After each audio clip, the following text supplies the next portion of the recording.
Okay, I'm here with Dan May of Blackmagic Design today, and we're going to speak about the Blackmagic Pocket Cinema Camera 4K and the release of it, and a little bit of the details of this camera, because it's pretty much the most hyped release, honestly, of all of NAB. I've never seen so many people speak about something so highly and so with so much enthusiasm, and talk about the design a little bit. So it's great being with you here today, Dan. Yeah, no problem. It's been a great show for us. And it's one of the reasons we wanted to put out our other Ursa broadcast camera early in the year. We knew that this camera was going to dominate the show, so we didn't want to come with too much camera news, push that broadcast product out earlier, and now we've got the Pocket Cinema Camera 4K. Really been great to have it at the show. Awesome. Yeah, so with this camera, let's talk a little bit about the functionality of it. Let's talk about the sensor, the dual ISO, and a couple of the key features that none of the other cameras have implemented, because we're shooting right now on an Ursa Mini Pro, and there's some features on this that the Ursa Mini Pro doesn't have. Yeah, we wanted to make sure that we keep advancing what we're doing, right? We never want to go back. We always want to look at what we're doing and seeing how we can make things better. So, the great thing when you start launching a $12.95 camera is, what is that camera to people? Is it an A camera? Is it a B camera? Is it a student filmmaker camera? Is it an independent film camera? This camera is going to be a lot of different things to different people, and you have to keep that in mind when you're doing this design. That's why you'll see things like that record button on the front for someone that's doing vlogging, where it's a personal camera. Someone's going to take this out, push the button on the front to do recording, and that's why we really kept that pocket camera theme. It's small. You can always make a small camera be bigger, but you can never make a big camera be smaller, and that's a big thing that we were thinking about and why we kept that pocket camera name. Even though it is obviously pretty large, maybe not going to fit in everybody's pockets, it does have that personal camera feel to it. Yeah, and I'd have to agree. Doing a hands-on with it yesterday, and just now, I felt that it had a lot of utility and ergonomics to it that DSLRs had. Absolutely. And, that's actually, a lot of people complained about the design initially. They said it's too big, too bulky, but honestly, if you look at the past model, it had to be kind of built up, and it wasn't so well in the hands as this one. This one feels a lot like more solid, and it definitely has those functionalities at the fingertip, the 3 custom function buttons, which are amazing. It has a still feature button. The record button is easily accessible. The grip is very bulky. I like that, and I like the fact that you're using a larger battery, because it does have that 5-inch touchscreen, and it's super responsive. Like, that's what I loved about the I/O and the usability of the camera, is the fact that you don't have to dig for all those features. It's right at your fingertips. Yeah, we wanted to make things be really accessible, be very quick. You mentioned that 5-inch screen. It's so important because when you're trying to pull focus on a 4K or an Ultra HD camera, that's a tremendously important thing. And what we really were challenged with over the last years was making this thing be as small as it even is now. It's really challenging to make and deal with the heat of a 4K sensor and a large screen. We thought maybe that production 4K camera for a while was going to be as small as we could get it. So, for years it's taken us to work on that design, work on that development, and get it to this size. So we are happy with where we've gotten to it. Like you said, it's got a great feel. The ergonomics and the weight of it feels really nice when we actually get the final carbon fiber bodies. Because remember, these are just the milled aluminum prototypes. Those final carbon fiber batteries are going to be great, just a little bit lighter, help with some of that heat as well. So really excited about the way that whole design has come together. Absolutely, and honestly, it's in the name, Blackmagic Design. Like, the design is super amazing. It's very light, very usable. Love the camera so far. I can't wait to get my hands on an actual body and actually use it as potential B cam for my Ursa Mini Pro.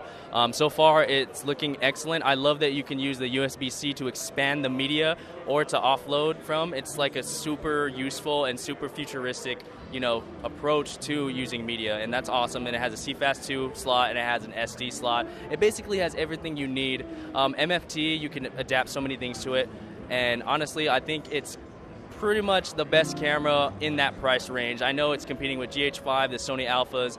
What do you think personally that it has that those don't? Well, the big thing that we wanted to have was flexibility, right? We want to be able to say, look, you can use the products you want to use as you want to use them. So being able to use those multiple recording formats is really important. They're all off the shelf. Nothing's proprietary. Using the ProRes and using RAW is great formats to be able to go and do that editing is something that has always been really important to our post-production workflow, always been a big part of these Blackmagic cameras. And of course, the cost is something that's so important to us because we want to empower people in this industry. We're not about trying to keep it as the has and the has-nots.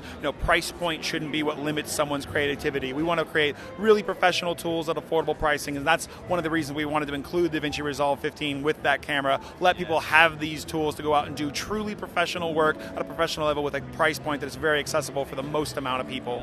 So I see that the dual ISO for this camera is a new feature that I've never seen in a Blackmagic camera thus far, to my knowledge. Yep. Let's talk about the dual ISO, the base native. What does that work like? Yeah. The important thing for that is we wanted to have this nice wide range, and in order to do that, we actually have the dual native ISOs of 400 and 3200. And what that means is, as you start moving up from 400, more grain or noise will be introduced in there. So at some point, it flips over to start being built off of that 3200. So we're still playing with a little bit of that color science in there to make sure that we're happy. But by going and having two, we have a much wider range, going down to 200, I believe, right now, and all the way up to 25,600. And even now, while we still have some months to be working on this and try to tighten things up, we've been pointing at a 25,600 up at this really dark thing, dark ceiling we have here in NAB, and it looks great. There's just a tiny bit of noise in there. As we continue to work on that, that's going to be a big thing that we think people are going to be really impressed about on this camera.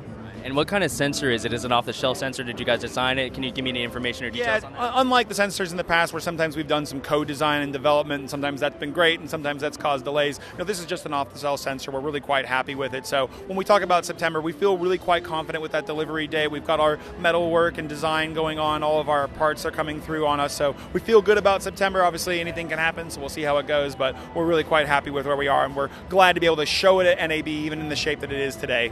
Absolutely, and it's looking very polished and amazing. And one of the things also at NAB that was announced actually a little bit before NAB was the ProRes RAW. Now, I know that this camera shoots in a lot of flavors, and Blackmagic shoots and gives you a lot of options. What is Blackmagic's stance on the ProRes RAW and implementing it potentially in the cameras or in a future workflow? Yeah, for us, Apple's a big partner of ours, and we've been briefed on ProRes RAW, and we are sorting through what we want to do with that and what we can do with that. Apple moves at their pace, and we move at our pace, but obviously they're a great partner. We have 24 hardware-compliant devices that work with ProRes and tons of Thunderbolt, so we're going to have to wait and see.